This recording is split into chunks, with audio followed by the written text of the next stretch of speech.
Hi guys, just gonna move on to our next learning target. Use this equation, Q equals MCAT. There's three parts to this. We're just gonna do part one today. It's pretty short, and then part two and part B and part C, I guess. Uh, so we're gonna chunk it up into three, and we're gonna talk about heat transfer for materials and metals and whatever it might be. The heat capacity, what is the heat capacity? It's C, 'cause that's the letter that we care about, of a system is the quantity of heat required to change the temperature by 1 degree Celsius. Okay, so basically what we care about for the heat capacity, and there's a whole bunch of, a whole bunch of metals that have what we call specific heats. Uh, Basically, how well can they hold heat? We use metals such as copper and aluminum as for pots and pans and cast iron. So you have all these different metals or substances that are able to hold heat. Water actually holds heat and takes a lot of energy to move it. But here's kind of a list. I have a list in the notes too, and I'll post something like this. But it's actually joules per gram Celsius. So for every gram, how much does it take to move it at 1 degree Celsius? So basically, how many joules does it take to move at 1 degree Celsius? So magnesium takes 1.020 for every 1 gram to move at 1 degree Celsius. Basically, that's what the units mean. And so all these have different heat capacities, which is nice. Tabulated value. Okay, so later on, we'll talk about calorimetry. Calorimetry is a way to measure how heat is transferred. Now, we'll talk a lot about it in part C, but there's two types of this is one we would have used in class. It's like a coffee cup calorimeter, it's called, but this is called a bomb calorimeter. So if you put a substance and you react it, basically what you can say is the heat given off from this reaction changes the temperature in the water. Basically, then you can say, oh, here's how much heat is given off in a reaction, or here's how much heat it can hold.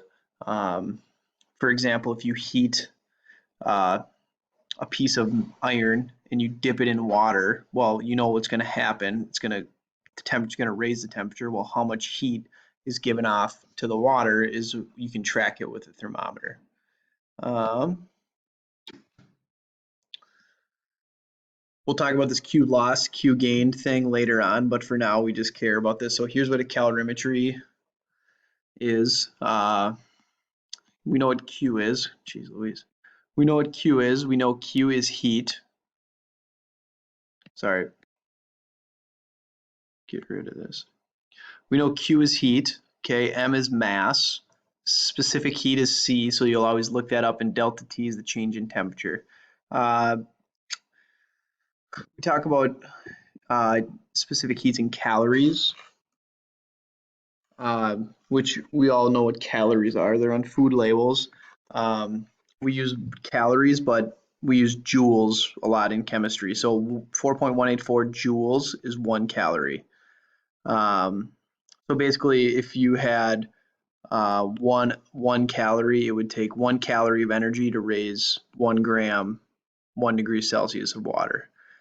Food calories are interesting because 1 calorie or 1,000 calories, small c, is equal to one big C calorie, which is your food label. So in your food labels, you have 1 calorie, big C, that's actually 1,000 calories. And that's just a way to measure energy because that's what calories are. Calories, you eat calories for energy, for your body to break it down and store food. Okay, here's another little specific heat problem or chart.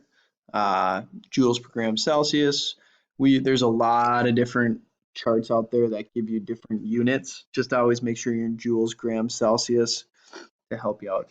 The standard for water is 4.180. That's going to be a key thing as we go forward.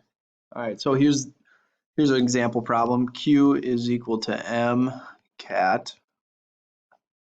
What will the final temperature be? So we know Q is equal to MC. Then we can say T final minus T initial. All right, so we're looking for TF. So what will have a 5.0 gram silver ring?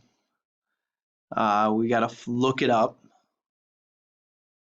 and then we want to find T final. Our T initial is at 37 degrees Celsius. All right, so to look up silver, you just go to your chart, 0.235.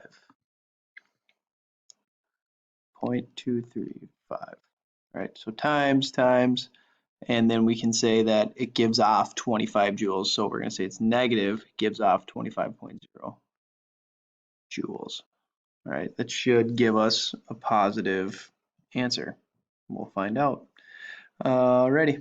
Okay, so you set it up. It looks like negative 25 joules, 5.0 is the mass. That's specific heat. We're looking for T final, my T initial. You combine, so you've combined and FOIL into the parentheses. 1.75 TF minus 43.475. So we're going to add that to that side.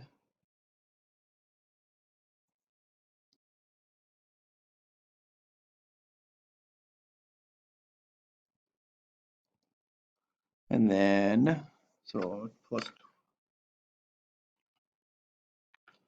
negative 25 plus 43.475. It's going to give me 18.475. It's equal to 1.175 TF. And I'm just going to divide over. You got to do some algebra. My T final should be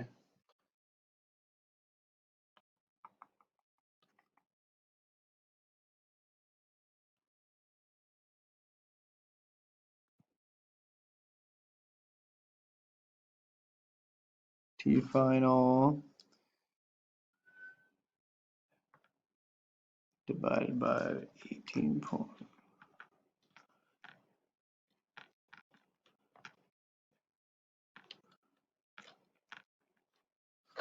15.72.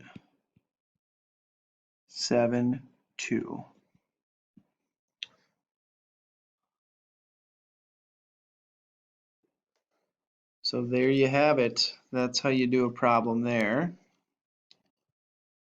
So since it's giving off heat, obviously the final temperature is going to be lower, giving off heat to specific surroundings. So 15.72 Celsius is the final answer. Alrighty.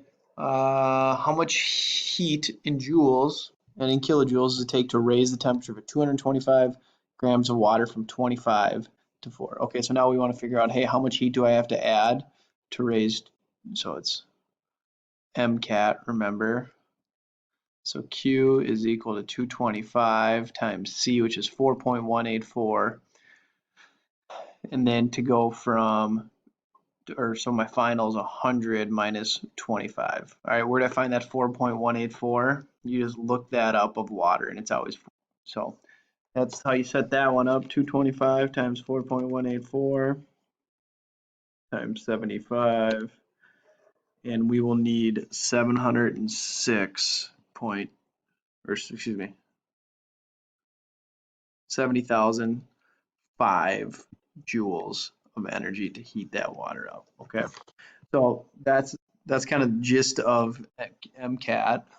So from now you just have to do these problems here in the rest of the worksheet.